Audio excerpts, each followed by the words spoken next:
الاقتصادي ما يمكن قوله على المدى إذن أنه لم يتم تحقيق الأهداف الاقتصادية المنتظرة منها، خصوصا فيما يتعلق بتنويع الاقتصاد، ولم يتم الوصول إلى معدل النمو الاقتصادي المسطر إلى حدود 65%. كذلك النمو الطارئ الذي حصل في قطاع البناء والإنشاء القومي والخدمات ما هو إلا عبارة عن حجم النفقات التي أنفقت على هذه القطاعات. اختفى هذا النمو باختفاء النفقات التي كانت تنفقها الحكومة على وكالات الدعم. إذا انطلاقا من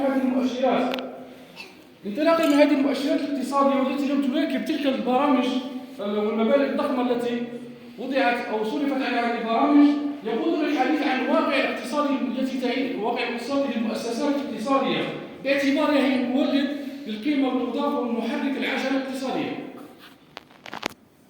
إذا سوف نركز في هذا المحور الثاني على واقع المؤسسات الاقتصادية.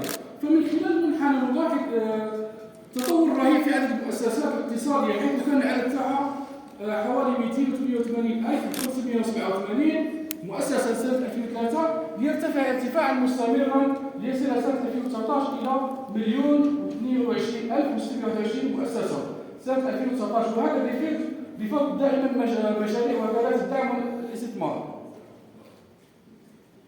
أما عن هذه المؤسسات الاقتصادية فإن تتوزع إلى مؤسسات مصغرة، مؤسسات صغيرة ومتوسطة. فالمؤسسات المصغرة تكون أقل من 9 عمال، مؤسسات الصغيرة بين 9 و 49 عامل، مؤسسات المتوسطة بين 50 و 249 عامل.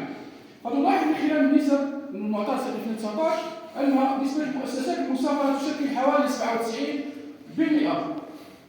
إذا وهذا الشيء يحسب للاقتصاد الجزائري باعتباره يمثل إحدى التوجهات الحديثة المرتكزة على المقاولة وريادة الأعمال. هذا من جهة أخرى تعد المؤسسة